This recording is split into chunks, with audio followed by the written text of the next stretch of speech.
terkait dengan hasil survei tersebut, kita sudah langsung terhubung dengan bakal calon gubernur Jawa Barat, Kang Deddy Mulyadi.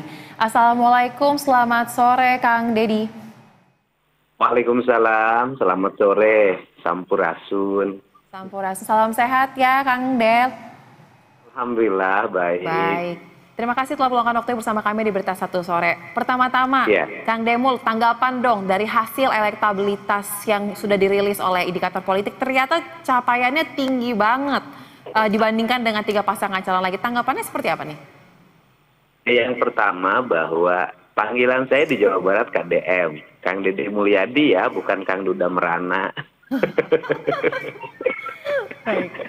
Ya, bagi saya sih berucap terima kasih pada seluruh warga Jawa Barat yang dari waktu ke waktu menyampaikan sebuah harapan agar saya dan Kang Erwan bisa memimpin Jawa Barat ke depan dengan tagline Jawa Barat Istimewa, lembur diurus, kota ditata.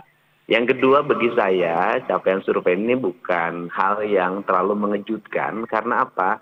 Karena saya selalu meyakini bahwa masyarakat Jawa Barat itu masyarakat yang terbuka, cerdas, memiliki pikiran yang kuat dan hati yang lembut. Dan saya berkomunikasi, bersilaturahmi, berkunjung dengan berbagai lapisan di Jawa Barat. Bukan barang baru ya, sudah lama sejak saya memimpin menjadi wakil bupati 2 periode, menjadi anggota DPR. Saya tidak pernah lepas dari proses komunikasi langsung pada masyarakat. Tetapi barangkali sejak tahun 2020 komunikasi itu semakin terlebar luas karena faktor media sosial. Waktu itu saya berkomunikasi dengan publik dengan menggunakan channel Kang Deddy Mulyadi atau Kang Deddy Mulyadi channel di YouTube. Dan itu dalam setiap waktu tersebar luas berbagai kegiatan yang saya lakukan.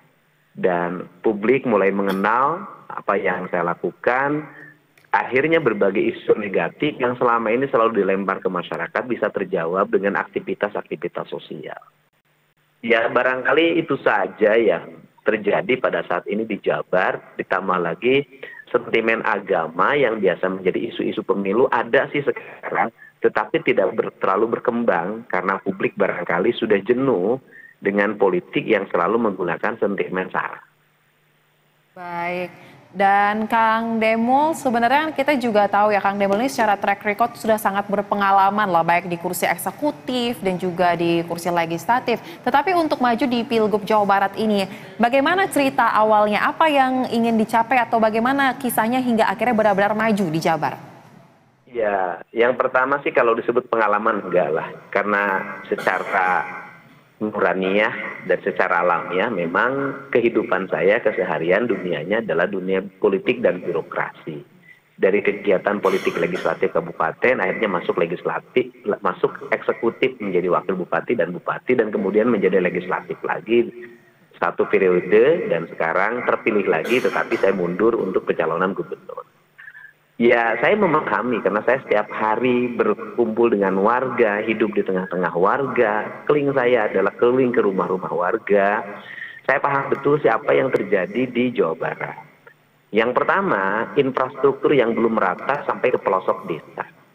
Banyak desa-desa yang jalannya hancur, sarana air bersihnya tidak tersalur dengan baik, rumah-rumahnya tidak layak, sanitasi lingkungannya belum optimal, masih banyak orang yang BAB di sembarang tempat.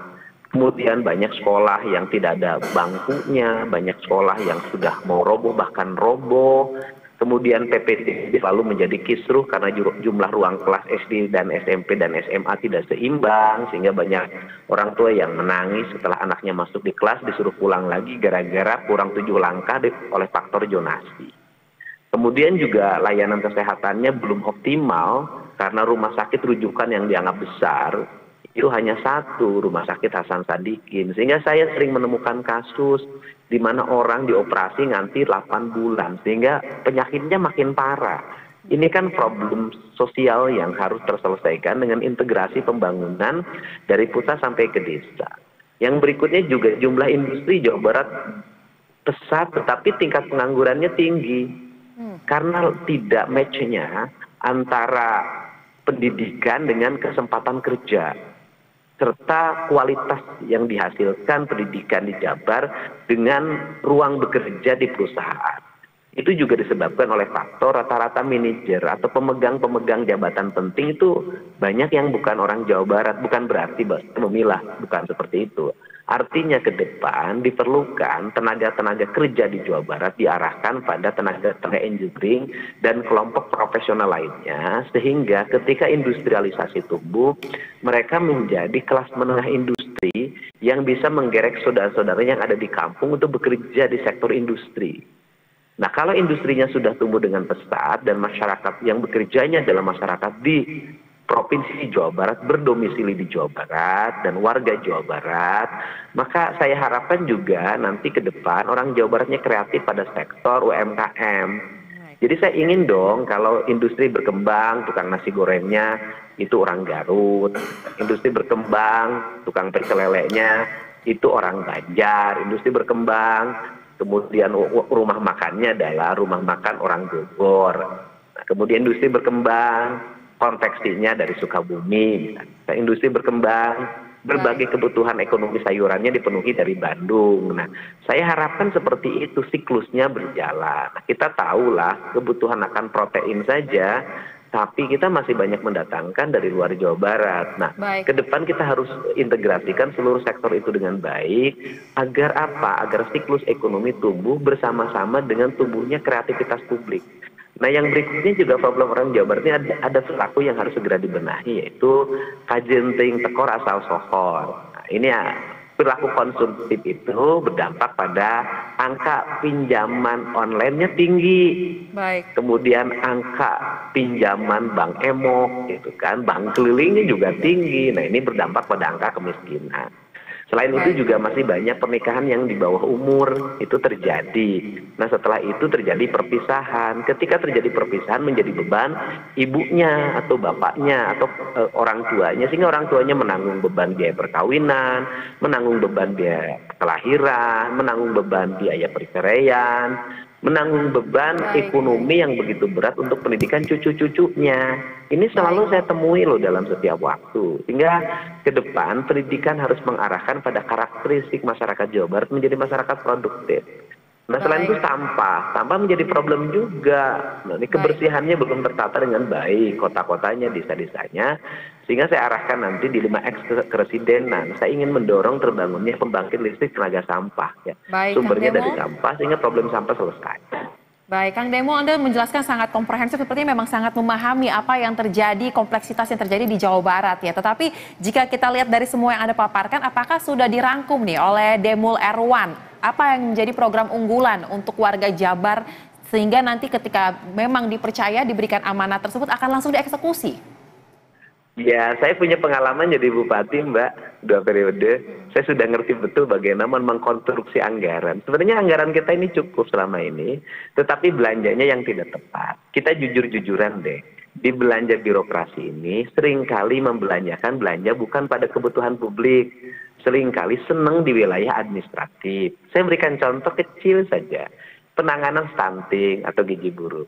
Seringkali lebih banyak rapat-rapat, pembahasan, seminar di hotel-hotel yang makannya yang menikmati adalah mereka yang rapat, dan itu adalah para pegawai yang sudah memiliki gaji yang cukup. Nah, ke depan semuanya akan berubah.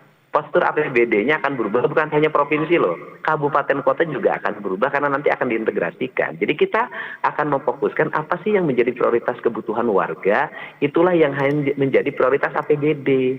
Kan gitu. Jadi kenapa saya lancar menjelaskannya? Memang setiap hari saya bergulat dengan apa yang menjadi keluh kesah publik. Baik, memang kita melihat juga bagaimana Kang Demul ini aktif ya untuk menyapa masyarakat, dan berarti akan fokus untuk menyusun lagi skala prioritas dan melakukan pengawasan ya terkait dengan penggunaan anggaran tersebut. Terakhir mungkin Kang Demul, dari hasil survei elektabilitas yang sangat tinggi tersebut, sangat boncer, ada nggak strategi yang akan dilakukan oleh pasangan Demul Erwan untuk dapat mempertahankan elektabilitas ini hingga nantinya benar-benar akan terwujud dalam hasil di bulan November mendatang? Ya, strateginya sih tidak strategi politik yang terancang oleh konsultan ya. Saya kan nggak pakai konsultan pendamping. Jadi ya saya tetap aja lah berkeliling kampung, menyapa warga, menyelesaikan hal-hal yang bisa diselesaikan saat ini ketika belum menjabat karena punya keterbatasan. Tetapi hal yang besar yang belum bisa diselesaikan pasti akan saya selesaikan ketika sudah terpilih dan ketika sudah menjabat. Nah, misalnya saya kemarin ingat betul di Sukabumi itu ada anak-anak yang ke sekolahnya itu masih berenang di sungai.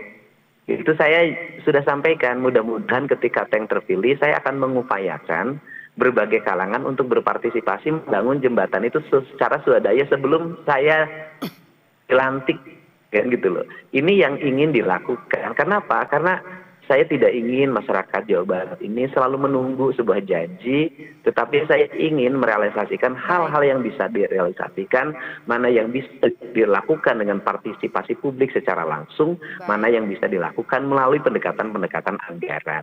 Dan itu biasa saya lakukan dulu ketika saya menjabat menjadi bupati 2 periode di Purwakarta.